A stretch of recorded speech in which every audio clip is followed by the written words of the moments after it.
दोस्तों, आज हम एक नहायत अहम सवाल पर बात करने जा रहे हैं। क्या ख़वातीन भी इंज़ाल करती हैं? और अगर हाँ, तो ये कैसे होता है?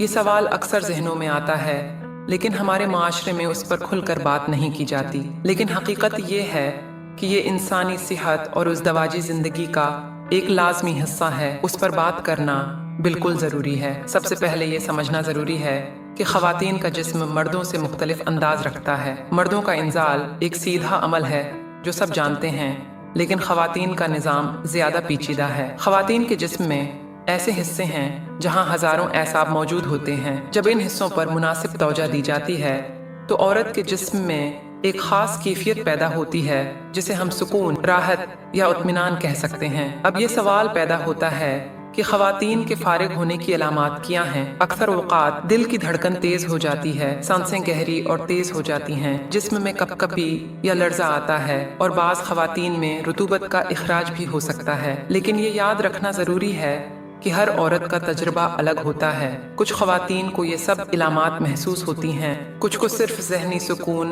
और इत्मीनान हासिल होता है और कुछ को ये कैफियत ज़्यादा वाज़ेह तौर पर महसूस नहीं होती। यहाँ एक और अहम निक्ता समझना बहुत ज़रूरी है। औरत के फारिग होने का अमल सिर्फ जिस्मानी नहीं बल्कि ज़हनी और जज्बाती तौर पर भी जड़ा हुआ है। अगर औरत अपने साथी के साथ एतमाद, इज्जत और सुकून महसूस करे तो उसके लिए फारिग होना ज़्यादा आसान होता है। लेकिन अगर दबाव, तनाव या खौफ की कैफियत हो तो अक्सर ख़वातीन को मुश्किल पेश आती है। हर औरत का तजर्बा मुख्तलिफ होता है। कुछ ख़वातीन जल्दी फारिग हो जाती हैं, कुछ को ज़्यादा वक्त लगता है और कुछ को कभी ये कैफियत महसूस ही नहीं होती। ये बिल्कुल आम बात है और इसमें किसी कस्म की कमी या ख़राबी नहीं है। यहाँ सबसे ज़्यादा अहम चीज़ है गुफ्तगू और समझबूझ। अगर मियाँ बीवी आपस में खुलकर बात करें, एक दूसरे को समझें और एक दूसरे के एहसासात का ख्याल रखें तो ये अमल आसान भी हो जाता है और रिश्ता भी मजबूत होता है। हमें ये भी याद रखना चाहिए कि ख़वातीन की जिनसी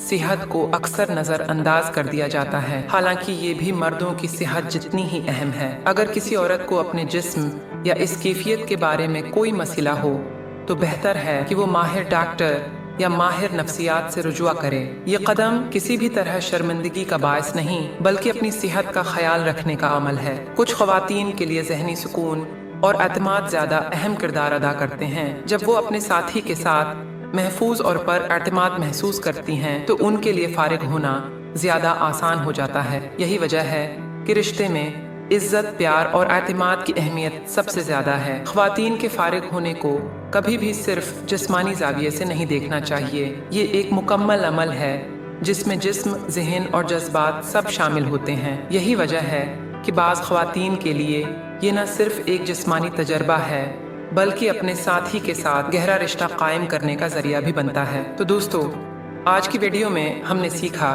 कि औरतों का फारिग होना मर्दों से मुख्तलिफ है। ये एक कुदरती और आम अमल है जिसका हर औरत के लिए अलग अलग तजर्बा होता है। उसके लिए एतमाद, सुकून, बातचीत और ज़हनी इत्मीनान सबसे ज़्यादा ज़रूरी हैं। अगर ये वीडियो आपको मालूमाती लगी तो बुराहे करम उसे लाइक करें, अपने दोस्तों के साथ शेयर करें ताकि वो भी फ़ायदा उठा सकें और सब्सक्राइब करना न भूलें। अगली वीडियो में हम ख़वातीन की सेहत और खुशगवार इज़्दिवाजी ताल्लुकात से मुताल्लिक मज़ीद अहम पहलुओं पर बात करेंगे। तब तक अपना और अपने प्यारों का बहुत ज़्यादा ख्याल रखें। अल्लाह हाफ़िज़।